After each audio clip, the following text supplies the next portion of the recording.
நமது வேல் ஆயுதம் சேனல் நேயர்களுக்கு வணக்கம். இன்றைய செய்தியில் திருவாரூர் இந்து முன்னணி சார்பாக பகல்காமில் பயங்கரவாத தாக்குதலில் உயிரிழந்தவர்களுக்கு மோட்ச தீபம் ஏற்றி மலர் தூவி புஷ்பாஞ்சலி செய்து கண்டன பாடல் பாடினர்.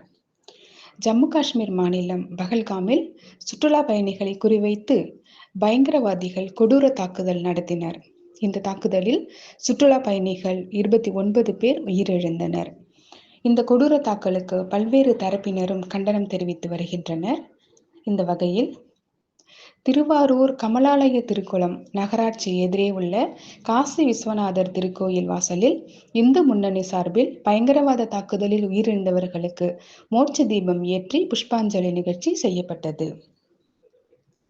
இந்நிகழ்வில் ராஷ்டிர சுயம் சேவாக் சங்கத்தின் திருவாரூர் மாவட்ட சங்க சாலக் பாலசுப்ரமணியன் ஜி பயங்கரவாத தாக்குதலுக்கு கண்டனம் தெரிவித்து பேசினார். அதன் பிறகு இந்து முன்னணி மாவட்ட அமைப்பாளர் விக்னேஷ் ஜி கண்டன பாடல் பாடி 1 நிமிட மௌன அஞ்சலி செலுத்தப்பட்டது.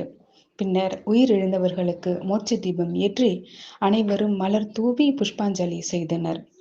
நிகழ்ச்சி ஏற்பாட்டினை இந்து முன்னணி நகர தலைவர் செந்தில் செய்திருந்தார். இதில் இந்து முன்னணி மாவட்ட செயலாளர் ராஜசேகர் ஜி உள்ளிட்ட 75க்கும் மேற்பட்ட இந்து முன்னணி பாஜகவினர் கலந்து கொண்டனர். அப்படிப்பட்ட போர் வரும் பொழுது மிகப்பெரிய இழப்பை இந்தியா சந்திக்க வேண்டியிருக்கும்.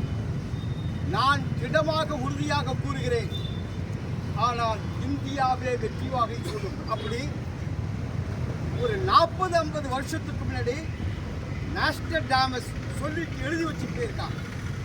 நீங்க பார்த்தீங்கன்னா தெரியும். இன்னைக்கு உலகத்துல பல நாடுகள்ல போர் அபாயம். யாரும் இல்ல ஒரு துன்பம்னா உரிமை கேட்க யாரும் இல்ல.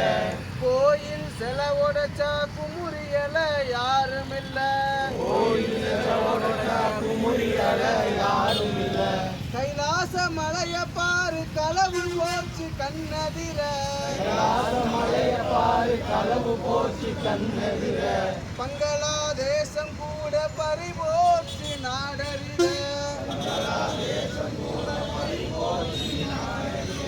காந்தாரி பிறந்த தேசம் கைய விட்டு போச்சுதடா.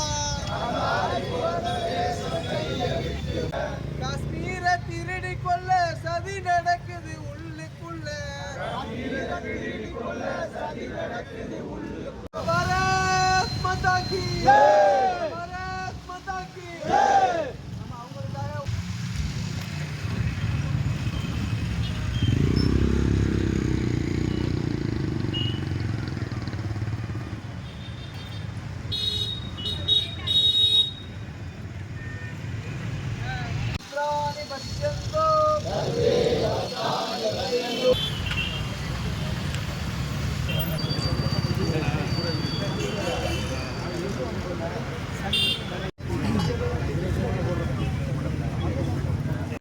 நேயர்கள் அனைவருக்கும் வணக்கம். இந்த வேல் ஆயுதம் சேனலை சப்ஸ்கிரைப் பண்ணாதவங்க உடனே சப்ஸ்கிரைப் பண்ணுங்க. மறக்காம உங்க ஃப்ரெண்ட்ஸுக்கு ஷேர் பண்ணுங்க.